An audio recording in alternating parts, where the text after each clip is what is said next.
all you need for this is a little bit of thyme, some whole cloves of garlic, butter, and I have chosen a New York strip 12 ounce. A little bit of salt and pepper. This is salt and fresh ground pepper. And flip the steak over. Get salt on both sides. Ground pepper, both sides. Now what I like to do is I like to rub it into the steak. And what that does is really presses down into the meat. You know, it just allows it, you know, you make sure you get a nice coating on there, and it also lets the meat come directly in contact with the cooking oil, so you form a nice crust on the steak when you sear it.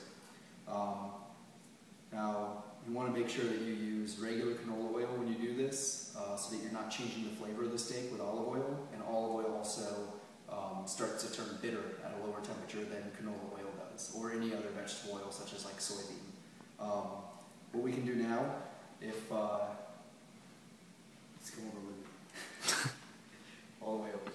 What you can do now is I've already preheated my pan, so we're going to put the steak in the pan.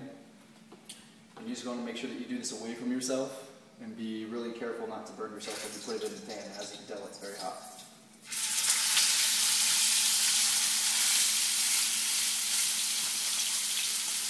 Now, what you want to do is make sure that when you're searing it, that you leave it on one side and let it get nice and brown.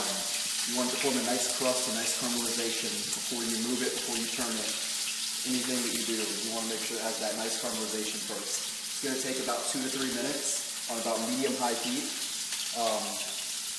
And you also want to let your pan preheat for probably a good 2 minutes. Also, just like a side note, like if you're going to go to turn it and it doesn't have the desired crust, which I will show you the proper, you can just leave it, turn it, leave it on the same side. It's not ruined if you picked it up. Put it back and let it finish getting that correct color. It's very important that you make sure that you do this and only turn the steak one time. Now what's happening is the steak is starting to get a nice crust on it, and the moisture is starting to move away from the outside layer towards the center. The reason I say that is because it's very important that once the steak is finished cooking, that you give it a good 3 to 5 minutes to rest before slicing it, so that all of your juiciness of the steak doesn't bleed out once you cut the steak. We're doing medium rare today, so that takes from start to finish, once it goes in the pan, about 5 to 6 minutes. The way to tell is, I know you guys have probably seen this before, but the best way to tell is if you take your finger and your thumb and put them together and then touch here. This is about a rare steak. Here is about a medium rare to a medium. Your medium rare is going to be right in between the feeling of the two of these. To your ring finger is going to be a full-on medium well, and to your pinky is going to be a full-on well done. You just test the doneness of that against the feeling of the steak when it's cooking. Looks like we're getting some good color here, so we're going to see what we got. And if you look here, get really close here, this is the perfect color that you should look for. Nice and caramelized, even throughout. And you want to get it like this. This color is perfect. Now when you get to this point, you want to cook it for less time than you originally did on the first side before we start basting. To baste it, what we're going to do is take our butter, thyme, and garlic, spread them over again. And now about a minute into this is when we're going to start going with the basting and reduce the heat. What I do is I crush the cloves of garlic with your bare hand, with a knife, whatever works. Really. And then I throw them into the pan, turn it to low heat, and put it in the butter.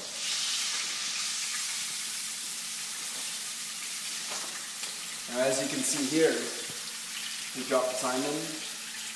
Watch because it will splash a little bit. And then just turn your pan up and start basting your steak with the hot butter and fat.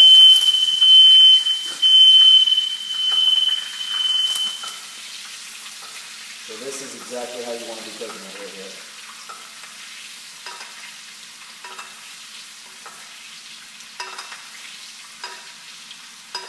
What you do is you just do this until your desired doneness is reached. You just keep basting and basting and basting. It always works better if you have a gas burner at your home, and that's because you can actually turn the pan and baste it while the heat still hits it. On the electric, you're going to have some trouble with it continuing to cook, but it works out great on the gas burners. All of our chefs always love gas burners over electric. So once you get to the basting portion of this, for a medium rare, it takes a good minute or two. You just want to keep basting. Now I know what you're thinking, this is a lot of butter, and what's actually happening is you're using the butter for flavor and you're using it to keep in the moisture. And the garlic and the thyme is really going to start infusing with the flavor of the steak as it cooks down with the butter and as you continue basting it.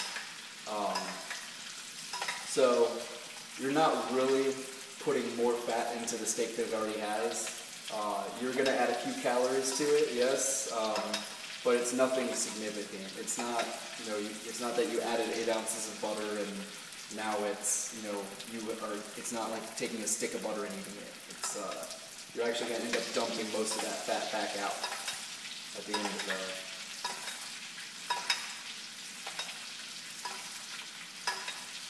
Alright, so now we're done. And the very important part is letting the steak rest. So you want to be really careful when you take this out. The fat's very hot. Make sure not to burn yourself. I've done this a few times before, so maybe use a pair of tongs, don't use a spoon like me. And then that is your finished steak. And you need to let it rest, like I said, for 3 to 5 minutes, and just make sure that it should be easy to touch. Shouldn't burn your finger. You want it to be probably around like 115 degrees cooled down to before you slice it.